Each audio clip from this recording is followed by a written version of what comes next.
Was I impressed? No, not really. I know some people are saying a positive is that the cinematography, at least, is a little bit stronger than the other MCU films. Maybe, I guess. Don't really care. They've kind of not done too well on that front, but a slight improvement is not enough, I think, especially for a movie of this scale and size. Now, I want to keep it to minor spoilers because we don't know exactly what the plot is, aside from Kang is obviously one of the antagonists. But the way I understand it is this, and they gave you a few hints in the trailer, but you got to piece a lot of things together.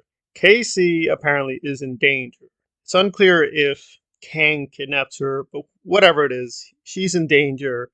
Kang is going to offer to help Ant-Man, but the price is apparently a chair, which he will use to go through dimensions and go through time. Pretty simple devil deal. He'll either agree to hand over the chair or not hand over the chair, but he's going to lose his daughter in the process. So that's the essential conflict. Does this make any sense at all? Well, there's just a lot of red flags. Right? Michelle Pfeiffer saying, I never told you this. Why didn't you tell them the thing much earlier? Why? And I thought the quantum realm was basically a microverse, but apparently it contains its own alternate universe, I guess. Why didn't the Avengers notice this? Why weren't they aware of this when they were in the quantum realm? Don't know. Just feels like a lot of retconning to just shoehorn in Kang. Now, this Kang is not the Kang from the Loki show. That was Nice Kang, but they killed Nice Kang, and that unleashed the really bad Kangs. So this is one of the bad Kangs, I guess. I will state up front, I tend to be case by case basis when they do the race swap. I don't get too obsessed, but this one is pretty jarring. Now, to be fair, if you do follow the canon of the comics, and again, I'm relying on secondhand sources because I don't have the original comics, those are too expensive. But back in the day, technically, Kang was Doctor Doom, and Doom was Kang. So at one point they were identical, but then they separated them into two beings.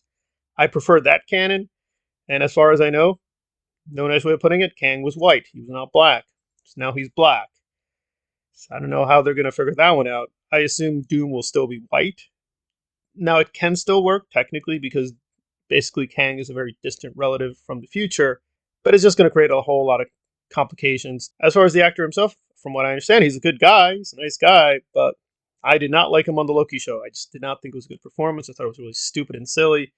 Very demeaning, frankly, to the character, and I like Kang a lot. So it's a negative vote for me on this Black Kang. It's just not making a whole lot of sense, and the plot is just really, really silly. Again, maybe this Ant-Man will be the lucky one, but I've seen the other two Ant-Mans, and I barely remember them. They're okay. Now, in terms of the trailer itself, it's really not that remarkable. At least it does appear they're trying to do some visually dazzling things, but it just looks way, way too fake. It's just too obvious. So much is just CGI. They're just walking in digital backgrounds. It looks a little better integrated. That's true. That's something at least. But it doesn't feel like Multiverse of Madness. Like there, they gave you a lot of feast for the eyes and just had one great visual set piece and then another visual set piece. I do notice now a lot of it is fake, but I thought for what they did, it was pretty strong. Even if the story at certain places was kind of iffy, I still hold by my recommendation. I'm glad I paid my ticket for it. I don't regret it. It was a packed house. Everyone seemed to love it. It's fine.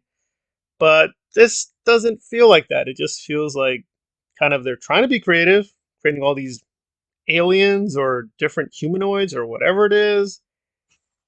I'm not that impressed. What is Bill Murray's role? Is he going to just be the villain? They're going to kill him off. I don't really care. There's just not a lot here that's very engaging. And they've replaced Casey, and I like the other Casey from Endgame. I thought that was the one few good scenes they had.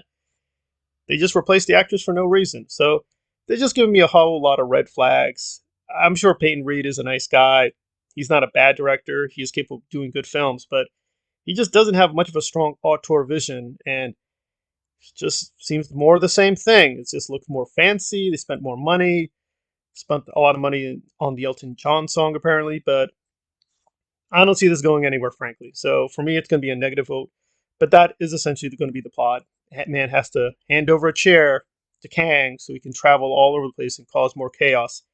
And apparently MODOK will make an appearance. So if you're a big MODOK fan, you think that's enough to pay for the ticket, you'll see MODOK. So there we are. So it's Kang, Magic Chair, MODOK, Bill Murray, and a lot of gunky CGI. But I like Paul Rudd.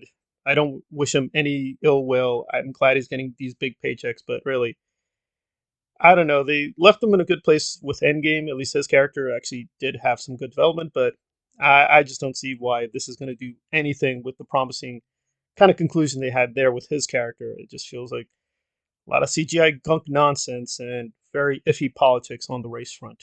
At least that's my opinion. So it's a negative for me on Ant-Man 3 so far.